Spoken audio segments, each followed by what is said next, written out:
Okay, I think I am in, and as I use my computer, I think I can even see people speaking. Yes, so I can see the name much better. Hello, Susan, Lynn, James, Tish, Julie, Joanne. Any sort of cake of my nan used to make wonderful. I hope. Who else? Who else? Who else? Who else? Who else? Who else? Who else? Who else? Check, check, check. No, no, no, no. Okay, that was. Yeah, I have to switch off the because I see me. I see me. Hello, Patrick. I can see me here and I can see me on my computer. You see? Look how funny. See? Yeah, I can see me here. Hello.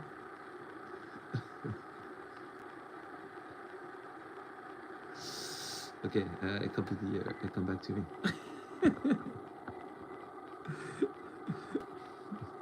Stephanie.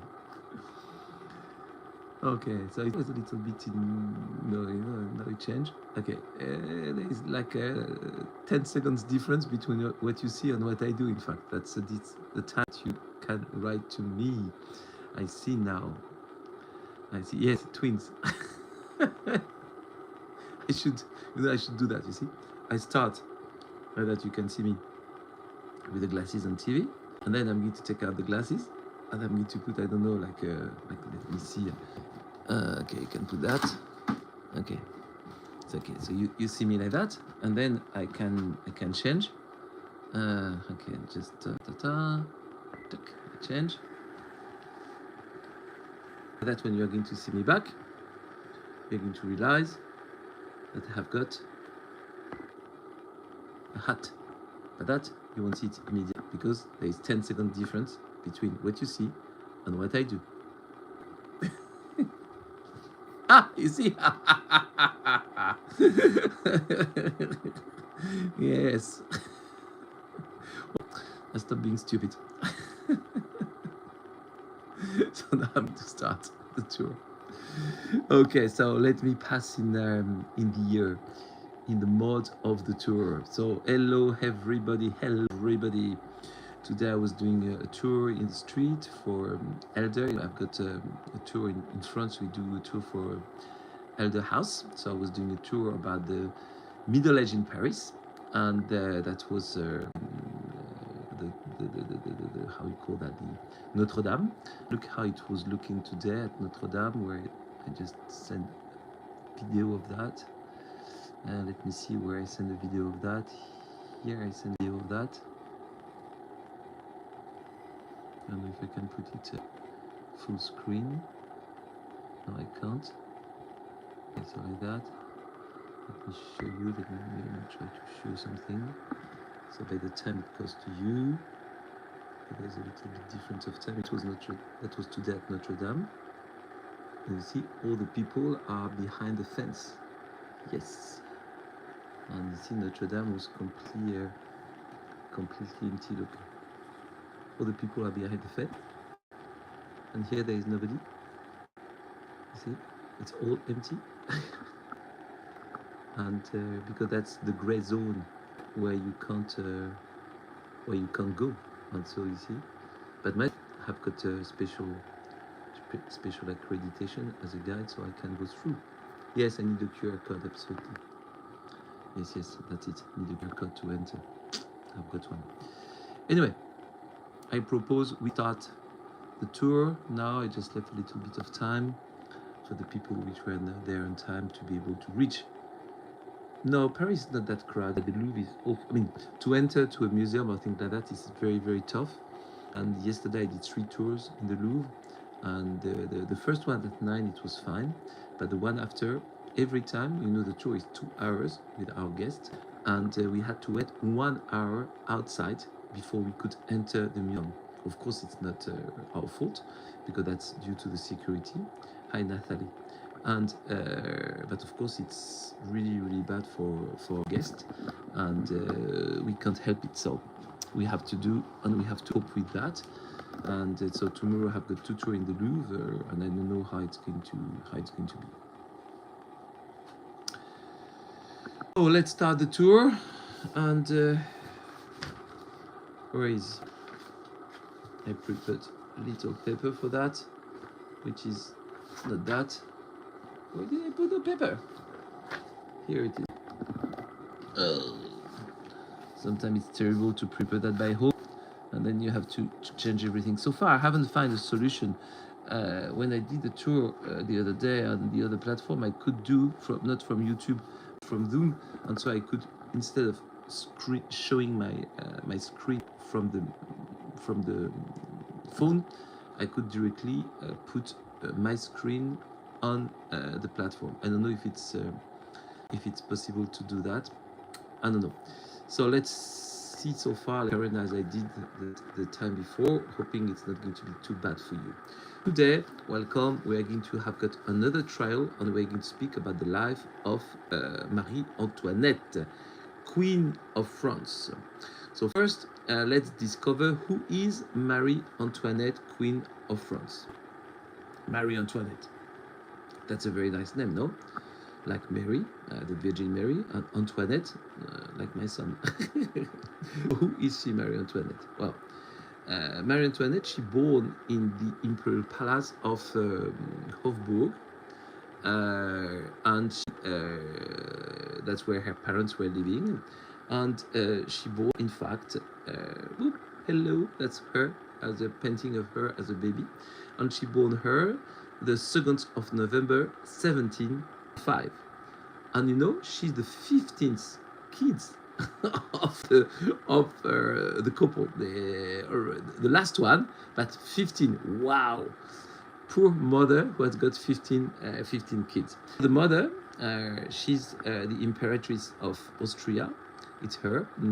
She's Marie Theresa of Austria, Marie Theresa, and who died in 1790. So she happily never saw her daughter beheaded.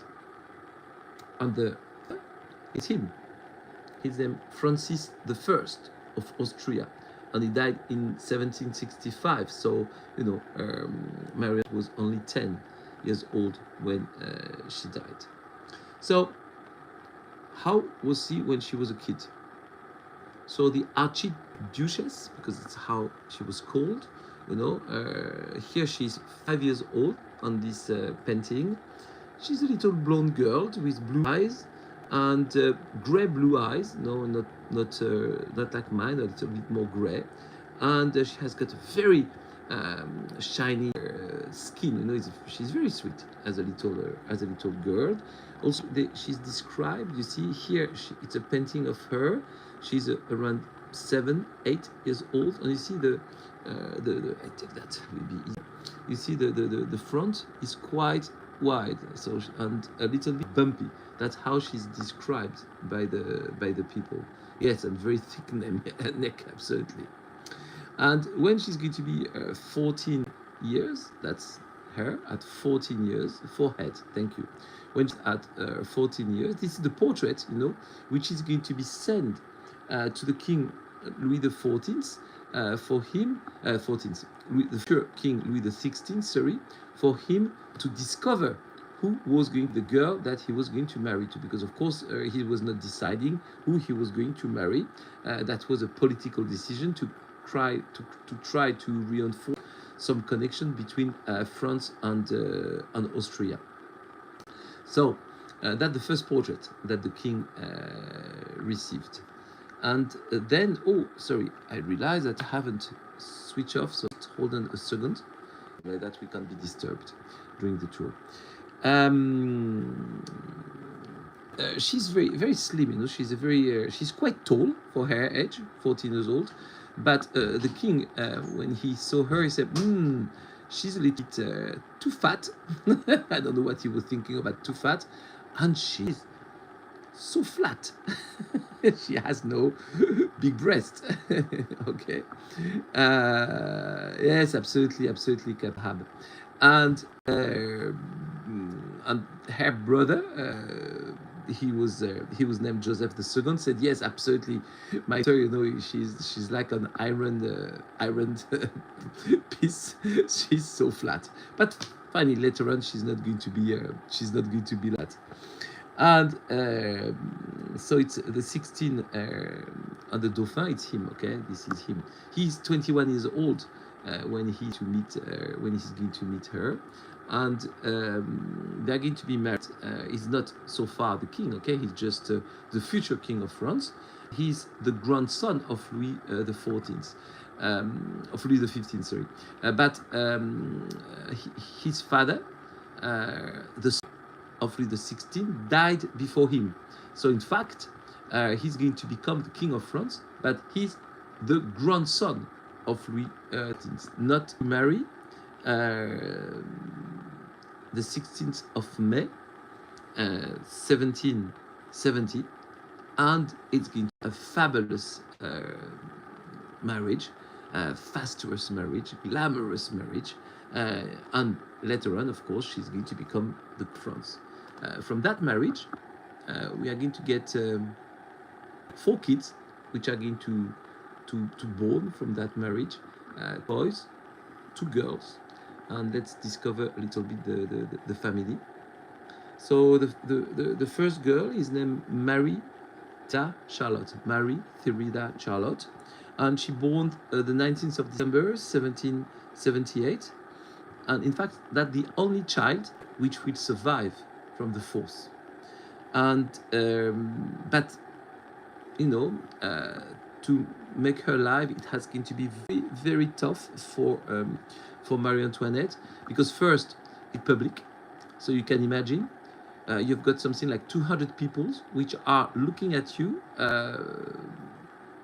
having the baby, looking at you. I mean, not and they really look at you. You know, you are not protected by something. They just look at you, like if you have got 100 people in your bedroom in the birthplace. It's absolutely awful. And more, she has got hemorrhage, so she lost a lot of blood, and she's going to get from that first birth some handicap, if I can say, which are going to make the other birth very, very tough for her.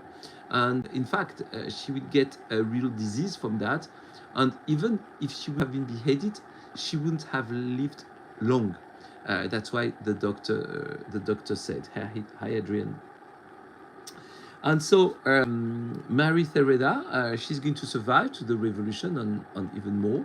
And later on, when she will be an adult, that's her as an adult, she would marry a prince of France, and she's going to come back during the Louis XVIII and Charles X, but finally she's going to again exile herself during the Napoleon III, and finally she will die without having any kids in 1851 in exile. So there is no any from that family, because after her there was a boy named Louis Joseph Xavier Francois, who born in 1781, and he's going to die very young, because he's going to die at the age of 7, and he had got some infirmity. He was handicapped from when he born, and he never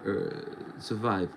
After that, born another child here, which is named Louis Charles, and that one he's going to be the future Louis the 17th. He born in 1785, 4 years before the revolution, and he's going to die at the age of 10 in 1795 during the revolution, because in fact, after the death of his father in 1793, he's going to be the king of France. So his father died in 1793. He's 8 years old, and he's going to be recognized by everybody as the next king of France, Louis XVII. But due to bad treatment in the jail of people, he's going to die at the age of 10, so he will never be king of France. And there was another girl, but she died at the age of 11 months, and she was named Sophie Beatrice. So only 2 kids to survive during the revolution. The boy he's going to die, and the daughter, she's going to survive. Also, they have adopted. You say, oh, that one is quite has got a different color. Yes, because they adopted a young Senegalese child, which was a former slave, and his name Jean Amilcar. He's from Senegal, and they adopted him as a fifth son. And he will die 10 years after the revolution without kids either. So how was she as a mother? What type of mother is Marie Antoinette? In fact, it's going to be a family of their kids. And she's going to be, I should say, a very, very modern mother. You didn't know that, so you see, you always learn something with me. And she's going to become a very, very modern mother. You know, she even wanted to milk the kids, and which is a queen of France doesn't do that. So that's absolutely not the way that the Queen of France is supposed to. And also she wanted to ride her kid herself. Oh, this is not all what a Queen of France is going to do either. Normally the girls goes with the ladies, and the boys from the age of 7 go with some men which are going to be their tutors. So in fact the king don't raise the kid, but her, she wanted to raise them, and she decided to move with them when they are in Versailles. This little hameau, we call it le hameau, which is a place that she's going to decorate as a little house from Normandy. You see how you can visit it nowadays when you go to no, not Hamlet, hameau. Hameau is like a little village, and see, it's called they call it the park of the little Trianon. They call it le hameau, the little village of that, like a group of cottage together. And that's how you can see if you go to Versailles these days to visit it. It's not the Trianon, it's inside, it's in the same part of the Trianon, but this one is not the Trianon. Trianon, I will show it later on, it's something quite, how can I say, quite urban. This one is really like a countryside cottage, which is in the garden of Versailles. And she really wants to ride the kids with a very modern pedagogy, if I can say. And she's going to read Jean-Jacques Rousseau, who is going to be one of the writers that later on the revolutionary are going to use as, if I can say, a master, you know, as a philosopher for his book, The Social Contract. But she read that to the kids. She's going to be very modern with the kids, and she's also going to try to give the kid a certain sense of the value. And we see her here with the kids, and some of the kids when they are in this detached house inside the castle of Versailles. So when she doesn't be there, she lives inside the castle of Versailles, and this is the room. Okay, if you visit Versailles, that the bedrooms of Marie Antoinette. But she doesn't like it because it's public. You know, every morning people comes in front of the bed and look at the wake up and the toilet of the queen. The same thing for the king. So you can imagine you are here and everybody comes, oh, hello, how are you? Oh, please proceed. Just wash yourself, okay? We are just going to look at you. This is so embarrassing. But this is how it's going to be in front. And to prefer either to be in a side room, which is behind that. Yes, of course, a code of etiquette. Yes, absolutely. So she's going to try to be more discreet, and of course she's going to be to the Trianon that some of you mentioned. But you see, this is the Trianon, so you see it's not at all like the cottage I showed you before. This is the Trianon in Versailles, and that has been built by Louis XV, so the grandfather of her husband.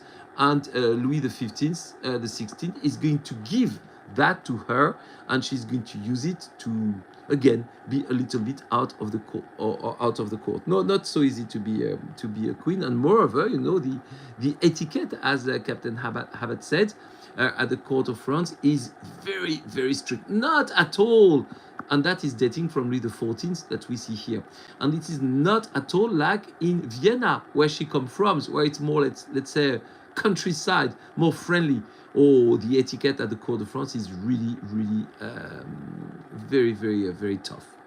And she is a little bit difficult for her to adapt. She loves music, you know, she's playing the harp and the piano, and you see her here in a painting where you see everybody looking at her and say, oh la la, the queen is playing so well the harps. She's also going to be very kind with a lot of artists, painters or musicians, you know, like Guitry or Sacchini, or here it's Gluck, also, who is going to compose some music, and she's going to help them, of course, with the money. And as a painter, she's going to help a lady painter, yes, absolutely, who is named Elisabeth Vigée-Lebrun. And Elisabeth Vigée-Lebrun is going to be the official portraitist and painters of the Queen Marie Antoinette. And it's thanks to her that she becomes so famous. Mozart proposed to her marriage. But Mozart didn't have enough land and property to become the husband of Marie Antoinette. And you know, she's so enthusiastic and so, if I can say, fresh, that even create a special chocolate man, and that man is going to be in charge to prepare for her every day some chocolate that she's going to drink. And you see that the kind of thing she is, and of course that's not going to be, I think, like a very serious lady. So what about her life with the king? There is a little troubles. The king has got a phimosis, which is an illness. Well, I let you check on Google what it is. I'm not going to show you any pictures of that, but it's something to do with the manhood of the man. And due to that, he can't have any sexual relation with Marie Antoinette, and she's going to stay for 7 years with any relationship, which is a bit tough, of course, for her. And finally, he's going to accept to get a surgery. And from that surgery, wrapper, you call it wrapper? I don't know if you... Yes, absolutely, the circle of doom. That's so he doesn't want to cut it, but finally after 7 years, he's very you know, he doesn't like the doctors and things like that. But after 7 years, he accepts to do it and get 4 kids. But after the 4 kids, the queen said, "Okay, that's enough. I don't need to do more. So let's do chambre à part." And so already they were chambre à part, but I mean they are not going to have any relationship. But you know, a lot of people said, what happened for the queen during these 7 years? What's happened for her at the age of 15 to the age of 21st or 22, when she's going to get the first baby? She can't go with any other man, because of course, a part of that, the day they are going to have got their first relationship, the king is going to realize she's not virgin. So it's not possible for her to have a relationship with another man. So lots of historians now said she may have some relationship during that time with 2 of the ladies of her, of the people which are close from her. The first is the Princess of Lamballe, which was a very good friend of her, and they saw her, they seen her always together going to the little Trianon. We are not sure about that, but we are quite pretty sure that this lady, which is named Madame de Polignac, Gabrielle of Polignac, that must have some more than friendship with the queen. You know, it's difficult. She's a young girl. She's 15. Until 21st, her husband doesn't look at her, so maybe she finds some other way. But well, all that is going to be stopped because 14th of August 1789, the revolution. And when the revolution occurred, for the first time, queen and kings decide to act together. They decide to be reunified as a couple.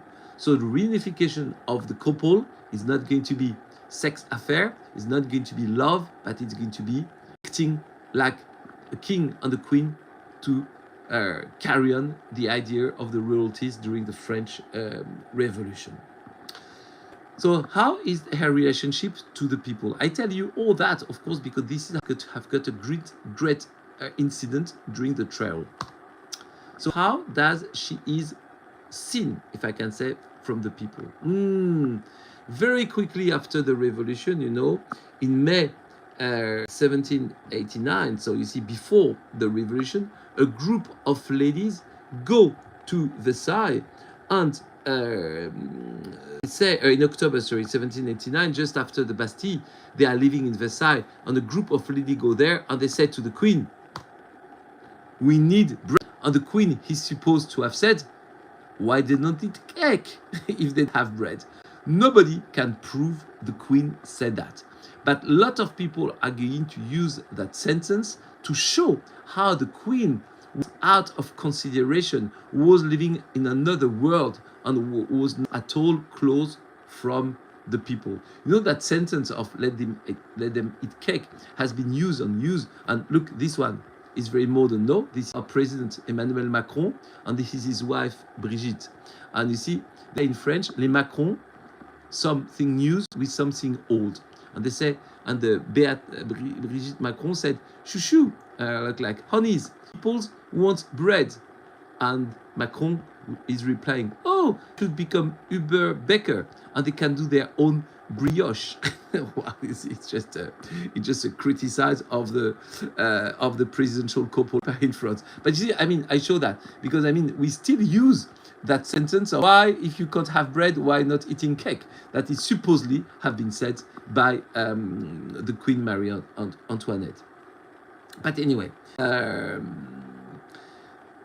after this attack, after this not attack, but after this protest at the castle of Versailles, they have to leave Versailles, and that's very serious because the people of Paris, the people said, we want to have a watch at the king and the queen. We don't want them to stay in Versailles because in Versailles, out of Paris, they have got the army and they can do whatever they want. Bring them back to Paris. Bring them back to Paris. So in fact, they are going to be drive back to Paris. You see, they are going to be in a carriage, followed by the crowd of women and peoples, and they are going to go slowly to Paris. And where are they going to stay in Paris? Because for years, for more than 3 decades, the castle of the Louvre and the palace of the Tuileries is not used anymore. But they are going to go back to the palace of Tuileries, and they are going to be welcomed by the Lord Mayors of Paris, who say, oh, it's an honor for the city of Paris to have his queen and his queen back in our city. And you see here the queen and the king arriving with the kids into the palace of the Tuileries. You know, the palace of the Tuileries is this palace that you never see and that I never see, because this palace has been destroyed during the revolution of 1871. And when they arrive in Paris, the palace is full of artists which were living there because nobody was using that building. So the artists, the painters and singers were living in that palace. Yes, double meaning, of course, in that welcome. So he's forced to leave Versailles, and she's going to realize that things are not going to be.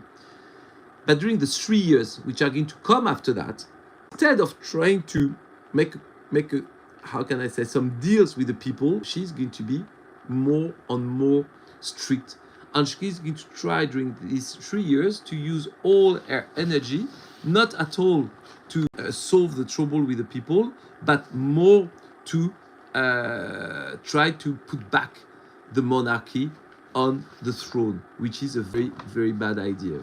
Finally, they realize that the danger is more and more important.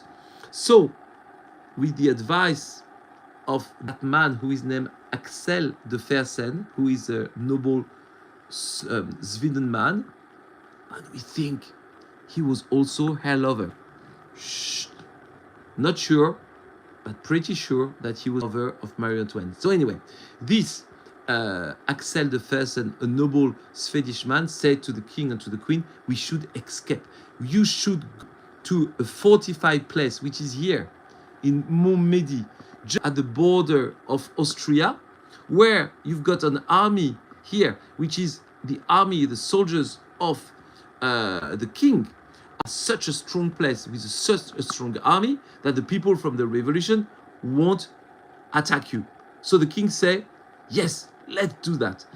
They flee away from the Tuileries on, pushed, if I can say, by Axel de Fersen, who is the lover of Marie Antoinette, to go to Montmédy, that fortress in the east part of France.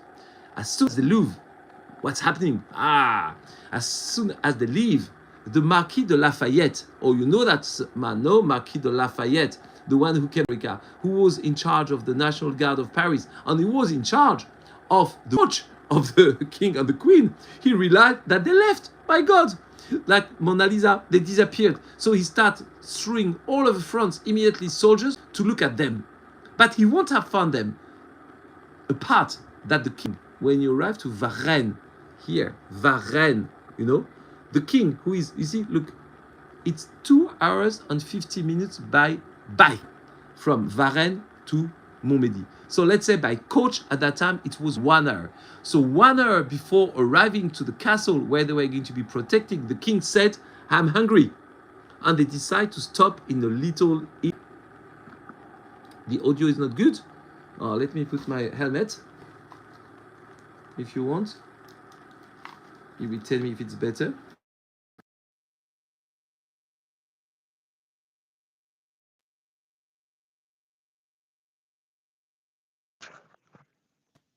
Okay, so I do like that. Maybe it's better. So they stopped in Varennes for a supper, and in that restaurant, they are going to be seen. They are going to be discovered, and so the army and the people comes to arrest the king. So the king and the queen are brought back to Paris. They are going to say it's not really a flee away. They were abducted. They try to say like that because Lafayette is trying to protect them, and they are going to be there. But you know the confidence in between the king, the queen, and the people are definitely broken. Yes, absolutely. Someone recognized his because on when he wanted to pay, he gave coins, and his face was on the coin. Nearly 1 year later, not sorry, not 1 year later. Yes, nearly 1 year later, in June 1792. So 1 year later, the people of Paris and the people from the revolution come to the Tuileries, where they are still living since 3 years. And you see here, you see the queen and the king. And they come, and he is protected by the National Guard. And the people from the revolution says to the king, we bring you some new wishes that we want you to sign. Because you know, at that time, it's a double decision. There is the National Assembly, but there is also the king who is decided. The king is still the king. Where in 1792, and the queen is acting, as I said, to try to restore the king in place. So due to that, she always said to the king, not good idea, not good idea. So finally, the king is going to refuse all the wishes of the Parisian. The Parisian and the revolutionary people are going to be so mad by that the 10th of August, they attack the castle of the Tuileries. And the National Guard of Lafayette, which was so far protecting the king, he's going to attack the king's guard, which are the Swiss guard. On that day, about the 900 guards which are protecting the king, more than 600 are going to be slaughtered in the Tuileries. The king and the queen has to flee away, and they are going to go to the National Assembly, which is at that time placed in located in a building we call the Manège. And for the first night, they are going to sleep in that convent, which is the Couvent des Feuillants, which is very close from the National Assembly. You see, the convent of the Feuillants is here, the castle of the Tuileries is here, and here you've got the National Assembly, the Manège. So they are going to flee from there, protected by soldiers, to arrive here. And then they go to the National Assembly and they say, we want to be protected by the National Assembly. We don't want to be attacked by the people of Paris. The National Assembly say, you mustn't touch the king. So they go to sleep every night to the convent, and during the daytime, they go back to the assembly. And it's going to be like that for 4 days. Okay? But then the people say, we don't believe in you. So they are going to bring them into the jail of the temple. and that's going to be the beginning of the end. So they are put in the jail of the temple, and then just a couple of days later, there is a law to say this is the definitive end of the royalties. No more royalties. Now France is the Republic. The first Republic of France is going to be voted the 21st of September 1792. And it's 800 years of royalties in France which are over. This is the year one of the new calendars. Very quickly after that, the king is going to be put in trial in front of the assembly. This is the assembly where all the deputies are there. You know, they are all going to interrogate the king from the 10th to the 26th of December 1792. And then they are going to ask the deputy, which are all there, to make a vote. The vote is going to be very tight, you know. 366 people said beheaded, guillotine. 366. But 321 say no, just put in jail. And 34 said to the death, but not now. We can leave him. He's condemned to death, but he can still live. So in fact, the difference between the people who want the death and the people who doesn't want the death, it's only 15 ballot. So you can imagine that France is really split in two, and nobody wanted really, nobody. Half of the people, of the revolutionary people, didn't want to behead the king. But finally, decision is done. So the 21st of January 1793, the king is going to the guillotine and the king of France is going to be beheaded. Consequences of that. Marie Antoinette is going to become in the jail of the temple, really in a she's going to get how you call that? She's going to be prostrated. She's going to be in depression. She is going to mourn, wearing, you see, the black clothes, the death of her husband. But very quickly said, we can't leave the queen alive if the king is dead, because she's in fact the possible next queen. This is not at all the widow Capet. So she's not at all, it's not at all possible that she is going to stay alive. And a man who is leading, if I can say, the extreme left of the assembly is named Robespierre. And Robespierre said in front of the assembly that she wants that the is being put in a trial.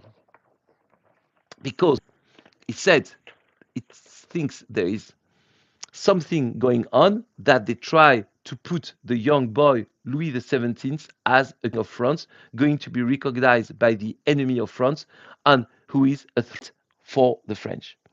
So the widow Capet is going to be transferred from the temple to the conciergerie, where she's to be, and I do so many visits over there, where she's going to be, where she's going to stay there from the 2nd of August 1793 to mid-October 1793. She's only going to have she has got a private cell. She only have got a bed, a little chair, a little desk, and she's guarded 24/24, 7/7 by soldiers who look at her. And she's also going to be good profit for these soldiers, because these soldiers are going to sell tickets for people to come to see the queen behind these fence. You know, she's like an animal in the zoo. But you may say, what's happened to her family? What's happened to the other kingdom? Because they are there, you know. Her father is dead. But now there is a new emperor in Austria. His name, Francis the First. Ooh, I don't like his face. He's Francis the First. He's the nephew of Marie Antoinette. He has got the most powerful army in Europe. Why? He's not trying to do something. In fact, the French revolutionaries are going to propose him to make a deal. Get back your aunt, get back the queen, and you give us some land, or you give us. They're going to make a deal. The life of Marie Antoinette against some good things for France. But Francis doesn't think he should do that because he said, I've got the best army in Europe. It's easy for me to attack France. And so, like that, I will be able to get some strongholds, some cities. I don't need to negotiate the life of my aunt. My aunt has no value. So he refused all the proposition of the French revolutionary, and on the opposite, he decided to attack France. So nobody is going to come to the help of her. Oh, yes, he's going to try to help her. And it's going to be called the complot of these flowers. How you call that? Sorry, I forgot the name in English. You are going to tell me in couples of seconds. These flowers. In French, we say œillet. How you call that? Gosh, I forgot the name in English. Sorry for that. Anyway, it's going to be the complot, the carnation. Thank you. It's going to be the complot of the carnation. There is two men, him, who is named Jean-Baptiste Coliste. He's an inspector of the jail. He's from the revolution. And then there is this one who was a knight of the king. His name is Alexandre Gousse de Rougeville.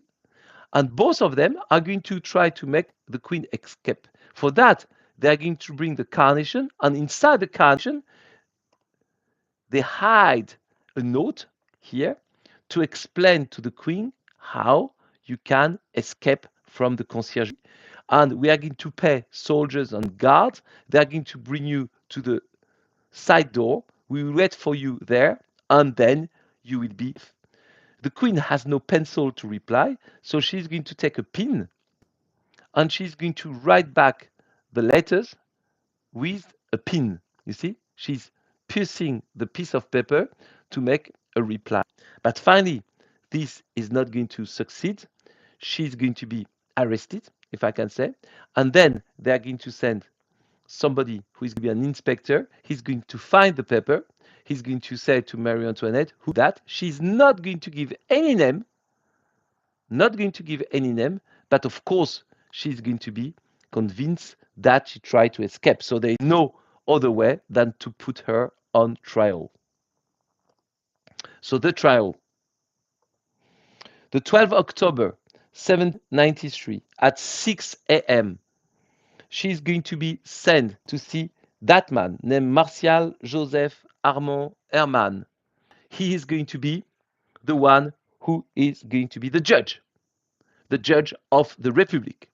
And then she's going to face her prosecutor. It's him. His name Fouquier-Tinville. He's the public executor. That man, Fouquier-Tinville, he's responsible for the death of more than 20,000 people during the terror. These two people are going to ask Marie Antoinette, and they are going to tell her what the Republic and the Revolution have got against her. So what she have got?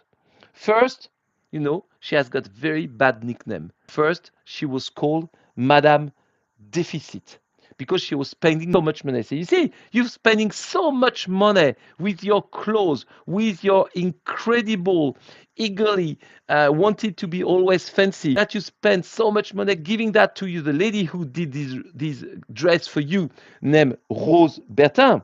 And also, you try to spoil French with a necklace that could have been millions of at that time, let's say euros, and you were spending all that money. All are not false accusation, but the necklace is a complete false accusation. It's a complete other story. If once you want me, I will tell you about the history of the diamond necklace. This is a long story. The queen is not responsible not responsible at all for that. It's a bishop who was responsible for that. Yes, Cardinal de Rohan, absolutely. So due to that, due to these things, she's going to be called Queen Deficit, Madame Deficit. So they say you are spending the money of the French instead of helping the French, and the people are sure she's guilty. Then she's also going to be accused of of complotting with the enemy. The French people call her the Austrian girl. Yes, the Austrian girl, because she was Austrian, and we don't like the Austrian. So she was the Austrian. And when the crowd took the Tuileries, they found hidden between a wood door, they found a safe. They opened the safe, and inside that safe, there was a lot of documentation and paper, and some of them were paper in between France and Austria, showing that that she was giving intel to the Austrian about the French army troops. So she's going to be accused to be a traitor and to be a complotist against the French. And she also, it's her, the king, with her lover, to flee away. A part of that, the king have never flee away if she didn't have got a bad influence. And she also gives some of the money to the Austrian instead of keeping her for the French. Then also, the people call her Mrs. Veto, the Queen Veto, because when the king was easily influenced by her, so during the time she was in the Tuileries, it's always her who pushed the king to say no, no, no, no to everything. So in fact, if the king didn't do the right things for the French, it's not because of him, it's because of her, the Austrian. Madame Deficit, Madame Veto, Madame Austrian girl.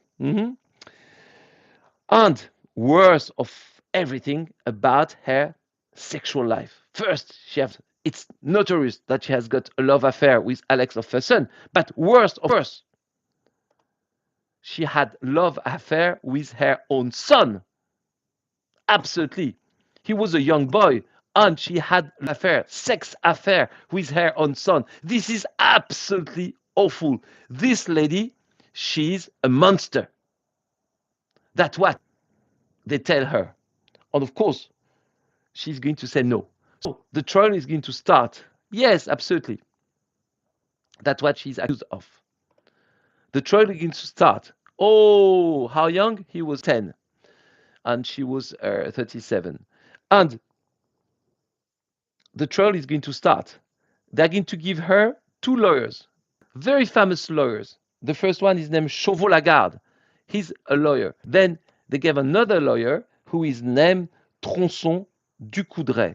These two lawyers, yes, absolutely, she during the trial. So these two lawyers are going to have got less than 2 days to study the case.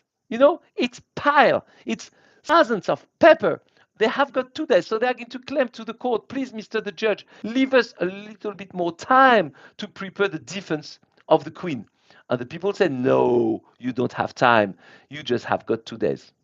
So they're going to try their best, but the Queen is going to receive accusation, and the accusation against her is you spend the money, you did things with the enemy, and you have got you also have got you tried to do things bad against the French. That's what already she has been that it was. She's going to go to the trial. She's going to try to defend herself with a lot of dignity. As Captain Habat said, I think it's as Alex said, she's also going to because I say Captain Abad, but I think this is the pseudo of Alex. So, as who was the boss of Beams, if I'm correct, and she's going to be accused of all that. She's going to deny one by one, and as Alex said, she's going to say to the people in the attendance, please, ladies, who would do that to her son? Whose mother would do that to her son? It's crazy. I'm not guilty of anything. And the people say, oh, yes, we can understand that. The judge doesn't and don't feel the same way. After a couple of hours, she's going to be judged by the judge, the 16th of October, 1793. Just a couple of hours after that, she's going to leave the jail in the early morning. She is going to have got her hair cut. So not at all like in the movie Napoleon of Ridley Scott, where she looks to have got long hair. She has no long hair. Her hair was cut. She's going to leave the commissary to go in the little carriage, and she's going to go to the guillotine. and that's where, in the Concorde Square, that's where the guillotine is waiting for her. And you know, when she walks to the guillotine, she's going to step on the feet of the boroughs. And she will say, the same boroughs who beheaded her husband. And she would have said to him, Sir, I just apologize. I promise you, I didn't do it on purpose. You see, just try to keep some dignity facing the death. After that, the dead body of the queen is going to be under her skirt, wasn't it? Sorry, I didn't see the sentence before, Linda, so I can't reply to the question. Sorry. After that, her dead body is going to be bring. Oh, yes, the priest was at the conciergerie. So the priest was in the carriage on the way to the conciergerie to the Concorde. It took her 1 hour to go there. People were all in the street and shouting at her. And then he has been buried in the cemetery by the cemetery of the Madeleine, which is not a cemetery anymore. She has been buried there. The head in between the legs, kind of last humiliation. They're going to put some stuff on her, and she's going to stay like that. But the 21st of January 1815, finally, at the restoration time, they decide to bring back what they think it is her dead bodies, but we're not sure because she was grouped with many other people, and she's going to have got a sculpting in the Basilique of Saint Denis. You see her here, the sculpting in that basilique with the king and the queen. And after that, in the place where she has been buried first, you see, you've got nowadays memorials about Marie Antoinette. You can visit that. Okay, so the cemetery is having a chapel where you can visit that by the in the S district of Paris. Ah, okay. So the question now, my friends, in your good conscience, would you say she's guilty or not? But let me tell you something. Let me be a little bit a prosecutor. And just to be fair, she did most of the thing she has been accused of, a part of the sex things with her boy. But really, she was pushing the king not to accept the decision. Because she thought it's the only way to bring back the king on the throne. So she was also always refusing any compromise with the republic. For true. It's for sure that she was really spending money in Versailles. She was an awful spending of money. You know, she loved to play games. The king has to stop her playing games. She was spending a huge amount of money, losing money playing card games. She made the greatest feast in Versailles, like Louis XIV. She really spent a lot of money. For sure, she did that. When the people were starving, she created incredible fests. But she's not the only to act like that. But she did it for true. Okay? And for true, she gave intel to the Austrian army to be able to attack the French army. She wanted, and she was saying to the people, I want the Austrian army enter France. I want the Austrian army shoot out of France these revolutionaries, and I want to go back to the throne. So for all these reasons, she really did it. Okay? But now the question that she deserved be beheaded or only to be put in jail. So that, my friends, that you can tell me in your good faith if you think what she should have done. So let me read your comment. So, but she didn't know any better. It was, yeah, that's how she was raised. I agree. Alex said she resorted to that because she wanted kids and he did not consume marriage and was bored, so she used the time. Yeah.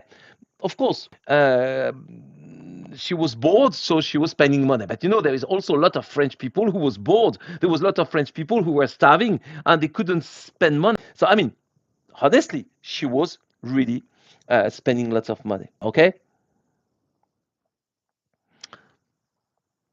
but that's a reason for her to be beheaded. That's another question. Okay, exile her, Celine. No beheading, said Tish. So guilty, Celine. Oh, Lynn. beheaded because she has an affair with that. No, no, no, no, no, no. So nada. This is an accusation. She never had any affair with her son. She had that. I do agree, but she had never. She has been accused of that because none of the other one could be proved. It was more like rumor because they have no accountancies of what she spent. So they said she had affair with kids, but that is not proved. Okay, and so they tried to make something absolutely awful to see. You see, this lady is a monster. She's the absolute monster. Yes, absolutely. She committed treason for that.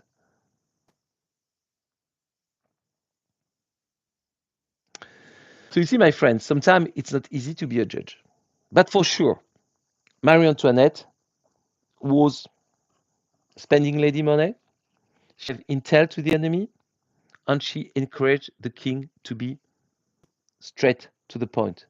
But she was also a symbol. She was a symbol that the revolution couldn't afford to have. She was too much important. She couldn't stay alive because her alive, it means France can get back queen. The son is going to die at the age of 10. So there is no more queen, there is no more son, there is no more king. So there is no more threat. And also, don't forget something very important. We are in a very machist society. It's a man, it's a world of man. And that queen, in that world of man in France, is not a good thing. So I should say, nowadays, we could say she's like kind of a collateral damage. She had to be beheaded. She had to be, even though there was not such a good reason for that. So they should have returned to Austria. She didn't get a fair travel, so she could have been found guilty, no beheading, out of touch her people. She was totally really Satan, and they have never let her go anyway from the point of view that they had to kill her. Yes, did Joanne. Time went bad, them, bad crops, bad roads, economic bad, was going bankrupt due to spending by past rulers, and she was blamed for all these. Absolutely. Entire court was out of touch. This makes me think of Saint-Simon, to read Saint-Simon, that did the primal round. She was just her head to receive a bunch of everything. Yes, absolutely. So you see, we've got all the information, if I can say, now. Obviously, we have to think, not these days, but we have to think like if we were in 1793, what would have been our decision if we were somebody from the poor, somebody from the people, to have seen maybe some kids or family died of being of hungerness, of starving, because there was no more bread, there was no more flour to make the bread in France, in Paris. What we would have done, if the media, I can say, if everybody around us told her, oh, that is because of that lady. You know what Hitler did in Germany when he raised the power? All that is due to the Jewish. You always need to find somebody guilty to point out. So, like that, the mass people can decide, oh, if there is a guilty, then if we kill the guilty, that's fine. Everything will be better. You know, it's that. And what we gain after that, 1795, we gained, the directory for 4 years, and then we get a nice democratic man named Napoleon. So we go from a king, absolute king, to absolute emperor, which is going to put Europe on hell and blood. So I don't know if it was the best solution. Even for most of the French, Napoleon is a great man, but he was a dictator, okay? Never forget that. So, my friends, if you enjoyed the tour, don't forget that you can go to my QR code. You can go there to find my Buy Me a Coffee. You can find my PayPal, and you can always leave a review by scanning the QR code that I put you on the screen right now. So thank you, thank you, thank you to having with me today. Um, thumb up for the video. Thank you. And I will see you in August for more tour. You will receive my zine and telling you about that. You will also check on my Instagram because the Olympics are there in Paris. And right tomorrow, and then I go to some Olympic games already. I go with Alex to the rugby in 2 days, and I go to the soccer match too. I go to the boxing with my son. I go to the basketball with my other daughter. So I'm going to have a lot of things. I will post, of course, a lot of pictures of these events. So don't forget to look at that on Facebook or Instagram. And I will repeat that show, but not on YouTube, but on World Virtual Tour, and I will repeat it. So it will be different because I won't do that with my camera. I will do that directly from my screen on the Zoom. So thank you so much for having with me. It's always a pleasure to have a chat with you and to try to, can I say, to make you. And please, please bring more people. Bring people. That's great. If you can bring more and more people, say to the people next to you, we have been with Patrick. It's fantastic. Why are you not there? This is a link to the YouTube that helped me because a part of that, like that, I can carry on and do more tour. Thank you so much for having with me. It's a bit more than 1 hour tour, so it was quite a long time. Have a great time. Now it's still clear in Paris. It's 8 p.m. in Paris, and it's time for me. Thank you. Have a great time. See you back in August. I will be on World Virtual Tour, and I will be on YouTube for you. Check my Instagram, check my Facebook. Lots of pictures, video are going to come from the games. Bye bye.